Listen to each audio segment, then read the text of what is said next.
അർച്ചന ചേച്ചി LLB സീരിയലിൻ്റെ latest promo റിവ്യൂയിലേക്ക് എല്ലാ കൂട്ടുകാർക്കും സ്വാഗതം. ചന്ദ്ര ആകെ വിജയശങ്കറിനോട് കലിതുള്ളി നിൽക്കുകയാണ് കേട്ടോ. കാരണം അർച്ചനയുടെ ഓഫീസിൽ വെച്ച് ഡെയ്സി ഇറങ്ങിയപ്പോൾ പറഞ്ഞ കാര്യങ്ങൾ തന്നെയാണ് ചന്ദ്രയുടെ മനസ്സിൽ. അത് വിജയശങ്കറോട് ഇങ്ങനെ ചോദിക്കുകയാണ് കേട്ടോ.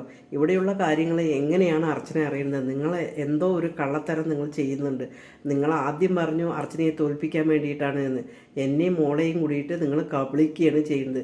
നിങ്ങൾ ചിന്നുമോളോട് ആദ്യം ബന്ധം സ്ഥാപിച്ചു, അവളെ കൊണ്ടുവന്ന് ഇവിടെ ഇരുത്തി അവളോട് സ്നേഹം കാണിക്കുന്നത് അർച്ചനയെ തോൽപ്പിക്കാനാണ് എന്നല്ല നിങ്ങൾ പറയുന്നു. പക്ഷേ ഞാനൊരു മണ്ടിയാണെന്ന് നിങ്ങൾ കരുതരുത് എന്നിങ്ങനെ പറയുന്നത് കേട്ടോ. വിമലയും രുക്കും ആകെ അന്തം വിട്ടിരിക്കുകയാണ്. ചന്ദ്രേച്ചി അങ്ങനെയൊന്നും ഇല്ല എന്ന് രുക്ക് പറയുന്നുണ്ട്. അങ്ങനെയൊന്നും ഇല്ല എന്നെങ്കിൽ ഇവിടെയുള്ള കാര്യം അർച്ചന എങ്ങനെ അറിഞ്ഞു? അർച്ചന അത് ചോദിച്ചപ്പോൾ എനിക്ക് ഉത്തരം പോലും പറയാൻ പറ്റിയില്ല എന്നിങ്ങനെ പറയുന്നു കേട്ടോ. വിജയശങ്കർ പറയുന്നുണ്ട്. വിജയശങ്കറിനാകെ ദേഷ്യം വരികയാണ് കേട്ടോ. എന്ത് ചെയ്യണമെന്നറിയില്ല, അത്രയ്ക്കൊക്കെ കലി വരികയാണ് വിജയശങ്കർ പറയുന്നുണ്ട്. നിനക്ക് എന്ത് വേണമെങ്കിലും കരുതാം, പക്ഷേ നിന്നെ എങ്ങനെ ബോധ്യപ്പെടുത്തണമെന്ന് എനിക്കറിയില്ല. നീ ഞാൻ പറയുന്നതൊന്ന് മനസ്സിലാക്കുക എന്നിങ്ങനെ പറയുന്നുണ്ട് കേട്ടോ. അതേസമയം ചന്ദ്ര ആകെ കലി തുള്ളി അങ്ങോട്ട് പോവുകയാണ്. ഞാൻ എന്തായാലും ശരി, വിജയേട്ടനെ ഞാൻ എന്തായാലും ഞാൻ കണ്ടുപിടിക്കും. ഇതാരെ പറയണമെന്നുള്ളത് ഞാൻ കണ്ടുപിടിക്കും, അത് ഉറപ്പായ കാര്യമാണ് എന്നിങ്ങനെ പറയുകയാണ് കേട്ടോ.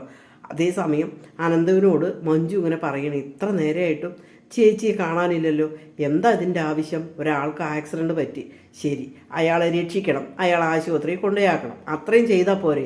പിന്നെ ഇവരെന്തിനാണ് അവിടെ കാവൽ കിടക്കുന്നത്? അതിൻ്റെ ആവശ്യം എന്താ? ഇവരും തമ്മിൽ എന്താ ബന്ധം എന്നെല്ലാം ഇങ്ങനെ അനന്തവിനോട് ചോദിക്കണം കേട്ടോ. അനന്തവിന് അത് കേൾക്കുമ്പോൾ ആകെ കലി വരികയാണ് കേട്ടോ. ഒന്ന് കൊടുക്കണം എന്നുണ്ട്, പക്ഷേ അനന്ത് നിശബ്ദമായിട്ട് മിണ്ടാതിരിക്കുകയാണ് കേട്ടോ. ചേച്ചി ഒരു കാരണമില്ലാതെ അവിടെ നിൽക്കില്ല, അത് ഉറപ്പാണ് എന്നിങ്ങനെ പറയുകയാണ്.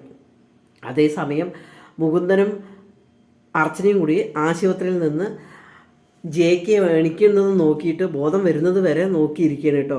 അവസാനം ബോധം വന്നിട്ട് അവർ രണ്ടുപേരും അവിടെ നിന്ന് പറഞ്ഞിട്ട് വരികയാണ്.